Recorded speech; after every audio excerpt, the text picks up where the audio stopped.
Hi, Monday Night Mystery here. Today I'm going to explain a Japanese psychological short thriller film called Chess. Spoilers ahead. Watch out and take care.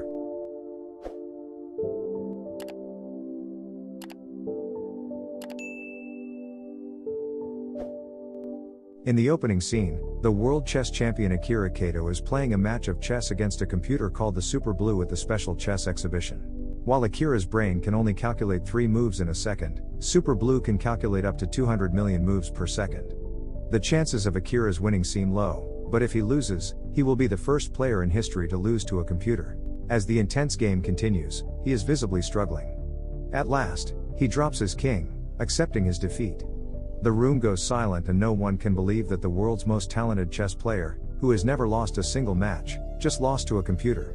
Akira sits with his head down, not being able to process what just happened. The host mocks him as the audience laughs, and reporters click pictures of a humiliated former Grand World Champion. Akira bangs the chessboard in anger, breaking it in half. 3 years have passed since the incident. After the last match, Akira has stopped playing chess and no one has seen him ever since. The following scene shows us many homeless people sitting on the side of the road on a cold morning. One of them is Akira, who has spent all his money on alcohol and gambling and is now living in the streets. A fancy car stops by them and 2 men in black suits step out of it. They forcefully pick up Akira and drive him away.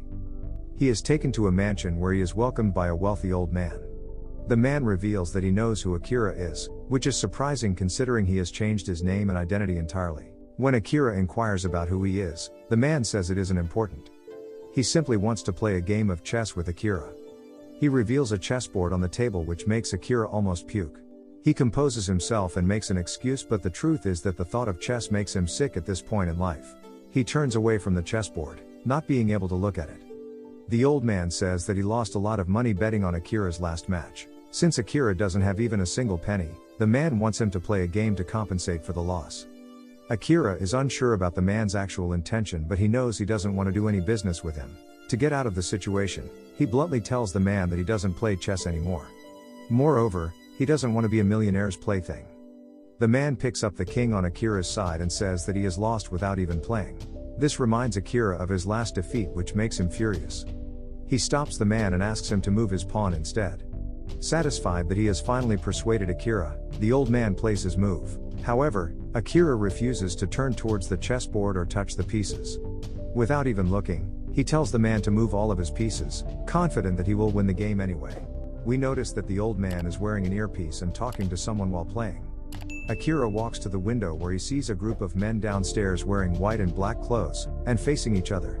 The pattern they are standing in is exactly the same as the pattern on the chessboard right now.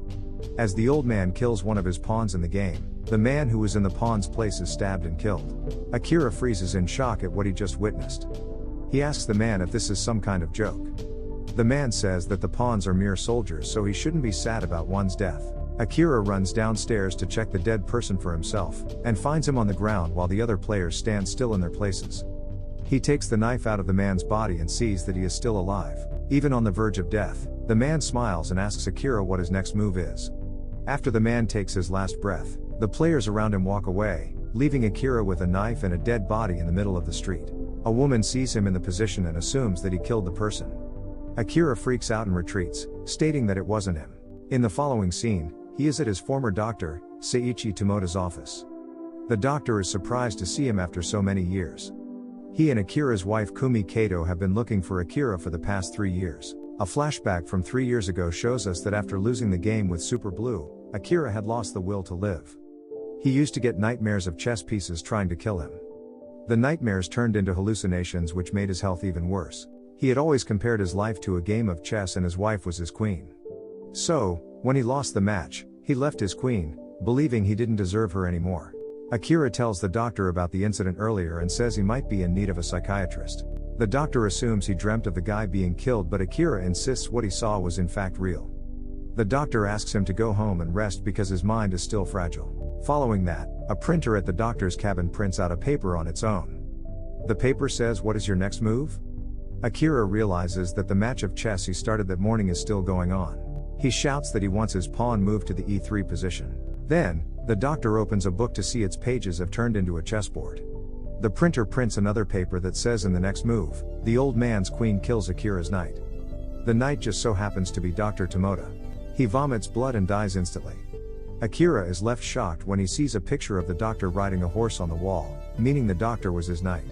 The cup he was drinking from earlier also has a chessboard pattern, so Akira assumes the coffee was drugged. A nurse watches them through the door but doesn't do anything to save the doctor. She walks in only after he is dead and asks Akira what his next move is. Akira runs outside, trembling in fear when he comes across a little kid holding a drawing with the current format of the chessboard. It is clear that he is also involved in the game when he asks Akira the same question. Akira answers that he wants to move the king to the e2 position. The kid tells him that the king will end up dead, making Akira run in the other direction. He gets a vision of people who have died because of the game and starts hallucinating chess pieces trying to kill him. As he runs away, he reaches a parking lot where the cars have been parked in the format of the chessboard. Unknown to this, he gets in the car that is supposed to be the bishop and tries to start it. However, similar to a bishop in chess, the car only moves diagonally. He leaves that car alone and gets on the one that denotes the rook. The car doesn't start because it is the opponent's turn to play. The rook from the other side crashes into his car, killing his rook. Following that, Akira goes to his old house only to see that it is on sale. The rook, also known as the castle, was actually his house in real life. Now that Akira gets the hang of real-life chess, he realizes that the queen is his wife Kumi and her life is in danger as well. He goes back to the old man's home claiming that he wants to quit playing the game and asking for his wife. However, the old man asks Akira to accept his defeat and remove his king to end the game. This again reminds Akira of the time he was humiliated after losing a match with the Super Blue. With determination, he continues playing the game and asks the old man to move his king forward. The game goes on for a long time and most of their pieces are out. At last, Akira is only 2 steps away from winning the game and the old man can do nothing to save his king. However, before he can play his turn, 2 men in suits forcefully take him away. In the following scene, the old man and Akira are in a stadium that has a life-size chessboard in the middle. The chess pieces are people who will die with a single wrong move. The old man says that their situation is similar to an Arabian king who used to play chess with his prisoners, killing them on the spot. He states that chess is a game without emotion, because the players sometimes have to sacrifice their own pieces in order to win. For Akira to win the game, he will have to move a knight to checkmate. However, if he does that, the old man will kill his queen. Akira turns around to see that the queen is actually his wife Kumi who has been tied and held at knife point. With tears in her eyes, she shakes her head, asking Akira to save her. Now, Akira can either win the game or lose his wife forever. He tries to move from his box to stop the man but a sniper fires close to his legs, as a warning that moving will get him killed. The old man asks him for the last time if he wants to sacrifice the queen or accept his defeat. He also adds that a real champion would think logically and do what is needed to win the game. But Akira tells them to save the queen without hesitation. His wife is more important to him than winning a match. Everyone is shocked at his decision. He moves in front of her and spreads his hands, accepting his defeat. The opposition knight walks towards him with a knife and stabs him. At last, Akira falls to the ground. However, after his death, the old man smiles and claps for him in appreciation. Just then, Kumi's hands are untied. She smiles while looking at her husband's body, clearly delighted with what just happened. More surprisingly, the man who died in the first round, Dr. Tomoda, the nurse, and everyone else that Akira met during the game arrives at the arena while clapping for him. Then, Akira gets up from the floor, confused as to why he isn't feeling any pain. It turns out that the knife he was stabbed with was fake.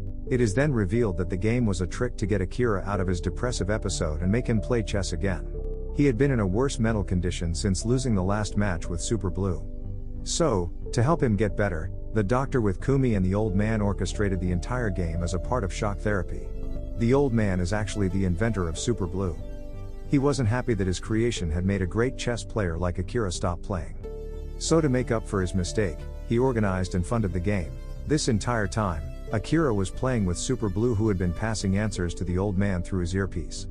The man reveals that the computer couldn't comprehend Akira's self-sacrificing move, because of which it has malfunctioned. Meaning, that he has finally won a game against the Super Blue.